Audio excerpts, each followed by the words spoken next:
millions d'années, le plus proche ancêtre commun avec les mammifères, les premiers mammifères, 220 millions d'années, les premiers vertébrés, 400 millions d'années, l'huître, 600 millions d'années. Et si je vous fais cette très rapide échelle, c'est pour dire que si on prend le cas de l'huître, et qu'on s'interroge pour savoir si l'huître a des émotions, a fortiori des passions, eh bien on se dit que sans doute n'en a-t-elle pas, et donc les structures qui nous permettent à nous d'éprouver les émotions et les passions se sont constituées dans l'intervalle. Alors à quel moment précisément? Les biologistes évidemment ont détaillé davantage les scénarios que je ne fais ici, et ce qui est certain, c'est que cette apparition dans les récits qu'ils font est progressive. Voici ce qu'écrit Antonio Damasio. Donc Antonio Damasio, c'est un neurobiologiste contemporain qui s'intéresse particulièrement aux émotions. Et voici comment il récapitule cette situation en parlant cette fois d'une ontologie du sentiment. Il dit les sentiments de douleur, de plaisir ou de toute autre qualité forment le soubassement de notre esprit. Bien souvent, nous ne remarquons même pas cette réalité élémentaire parce que les images mentales des objets et des événements qui nous entourent, ainsi que les images associées aux mots et aux phrases qui les décrivent, absorbent une grande partie de notre attention. Mais ils sont là.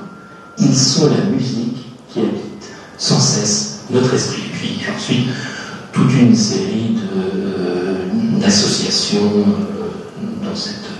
dans le cadre de cette métaphore avec la musique. Pour lui, donc, le soubassement de l'esprit, ce sur quoi reposent nos conceptions du monde, toute représentation, ce sont des sentiments. La conscience commence avec des sentiments. Alors ça, c'est un fond qui est à peu près partagé par tous les analystes contemporains. Ils sont tous d'accord pour dire, bon, les structures qui permettent d'éprouver les sentiments sont apparues progressivement, c'est un produit de l'évolution, etc. Mais il y a une grande différence malgré tout. Il y a une différence sur l'analyse qu'on fait de ces sentiments et surtout sur l'accent qu'on donne à ces analyses. Et il y a deux grands accents que je voudrais détailler. C'est celui qui insiste sur l'aspect culturel des sentiments et celui qui insiste sur l'aspect biologique. L'anthropologie culturelle, donc le logos, le discours sur l'origine, sur la nature de l'homme, qui met l'accent sur la culture, va voir les sentiments comme éminemment variables d'un individu à un autre, et puis d'un peuple à un autre, d'une culture à une autre. L'anthropologie biologique va au contraire mettre constamment l'accent sur l'unité des situations et sur le fait que derrière cette diversité, il y a en fait quelque chose de commun à tous les humains et même au-delà des humains, aux animaux qui sont apparentés à l'homme. Alors que devient dans ce contexte la question de la colère? Je vais l'analyser à partir de deux contributions qui reflètent très bien ces deux écoles, ces deux grandes approches. Anthropologie culturelle d'un côté, anthropologie biologique de l'autre. La première contribution, c'est un livre, c'est le livre d'un philosophe qui s'appelle Peter Sloterdijk et qui a été publié en 2007, et il s'intitule ce livre Colère et temps. Deuxième contribution, un article scientifique, donc comme beaucoup d'articles, il n'y a pas un seul signataire, mais ils sont 4 ou 5, je crois, et ça s'intitule The Biological Basis of Anger, donc les fondements biologiques de la colère, et on développe, même si c'est de façon beaucoup moins précise que dans le cas de Sloterdijk, une anthropologie biologique. Alors c'est moins précis dans cet article, mais comme cet article fait lui-même partie d'un ensemble de contributions, eh bien le cadre de pensée est tout aussi précis et développé. Donc, deux contributions représentatives de l'état actuel de la question. Donc, je l'ai dit, l'anthropologie culturelle met l'accent sur la diversité des cultures humaines et l'anthropologie biologique met l'accent sur l'unité ces mêmes cultures. Alors, je viens au livre de Sloterdijk, Colère et temps. Vous avez ici la couverture. Ce que montre Sloterdijk, c'est que depuis ses origines, notre culture, la culture occidentale, a entretenu une réflexion constante et privilégiée sur ce thème particulier de la colère. Alors, l'un des arguments qu'il cite, il y en a beaucoup d'autres, hein, le livre est truffé d'arguments de ce genre, mais l'un des arguments, c'est le fait que le premier mot de la littérature occidentale, le premier mot et le premier livre de la littérature occidentale, le premier livre est consacré à la colère, et le premier mot lui-même est le mot colère. Le mot ménis ici signifie colère, ça se traduit en général, enfin une des traductions est celle-ci, déesse chante-nous la colère d'Achille, de ce fils de Pélée, etc. Colère détestable qui valut aux Argiens d'innombrables malheurs, et jeta dans la Hadès. Donc le livre, l'Iliade, est consacré tout entier à présenter la colère d'Achille et ses détestables conséquences, et donc il commence par le terme même de colère. Alors, Sloterdijk définit un certain nombre de colères dont il suit la prospérité dans la culture occidentale, colère divine d'un côté, puisqu'il ne se limite pas au corpus philosophique, mais étend ce corpus aussi à la théologie, colère divine, donc colère humaine. Pour la même théologie, la colère est sainte lorsqu'elle vient de Dieu, mais c'est un péché lorsqu'elle vient de l'homme. Colère des peuples, je le disais tout à l'heure, qui scande l'histoire politique des nations. Les partis politiques sont pensés par Sloterdijk comme des banques de la colère. Et puis, finalement, colère culturelle. La colère, selon Sloterdijk, n'existe pas en tant que telle, elle est constamment redéfinie par les cultures. Et il donne, parmi d'autres arguments, ce que j'ai retenu, c'est les situations les plus extrêmes, les cas les plus nets. Vous avez deux cultures qui sont décrites, une qui est celle des Esquimaux Utku, qui, semble-t-il, ne se mettent jamais en colère. Vous avez ici un livre qui explique que l'auteur, donc Jean Brix, a passé 2 ans, je crois, chez les Esquimaux Utku, et il a cherché en vain des traces de colère. Donc il a rédigé ce livre, Never in Anger.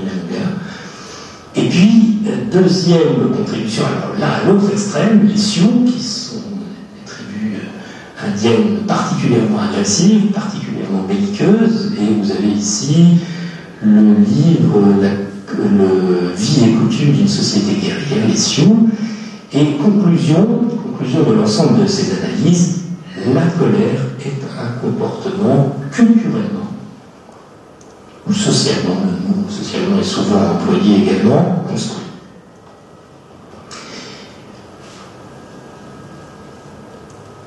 Et alors donc, pour résumer les positions qui sont défendues par ce mouvement de l'anthropologie culturelle, donc Sloterdijk les passe en revue,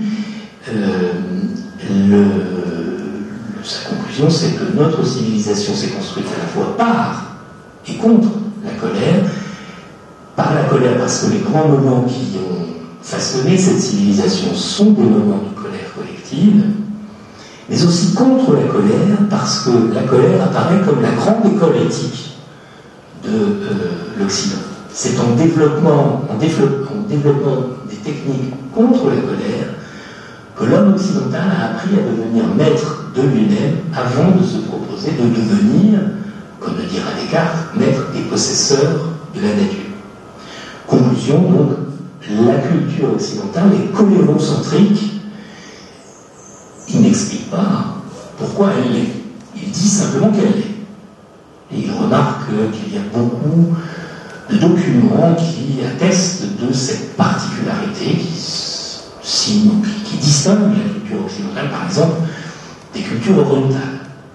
Ils sont beaucoup moins intéressés par le thème de la colère. Et donc il ne dit pas pourquoi il en est ainsi.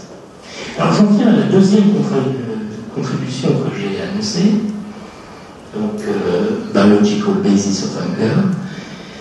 C'est un article qui est paru dans une revue, je pense qu'elle figurera sur une des diapositives qui suivent. En tout cas, c'est un article qui a été écrit par un groupe de l'université de Bonn, et le travail a été dirigé par Christian Montag. Donc il y a les 4 autres collaborateurs ici. Voilà, Behavioral Brain Research.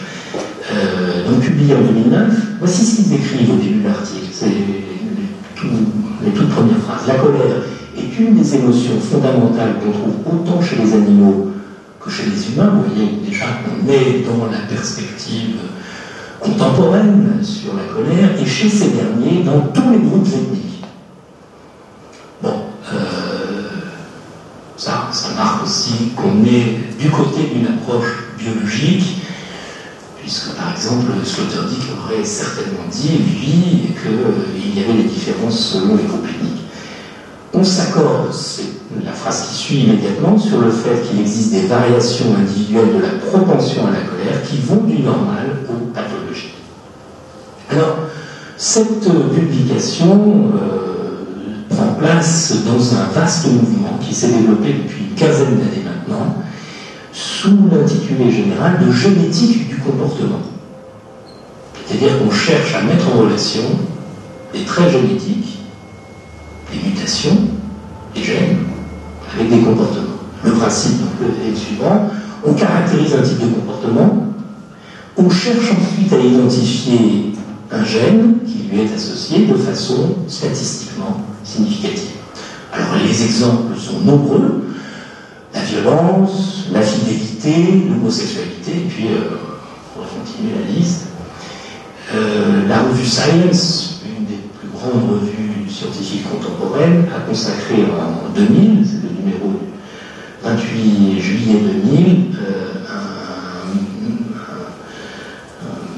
un dossier à cette question de la génétique de la violence et aux questions éthiques qui sont soulevées par ce genre de travaux, questions éthiques évidentes. Par exemple, supposons que ces travaux aboutissent, qu'on identifie un gène de la violence, ou même le gène de la violence. Les parents peuvent demander à faire un test génétique, genre DPI, diagnostic préimplantatoire, de manière à éliminer les embryons porteurs de ce gène.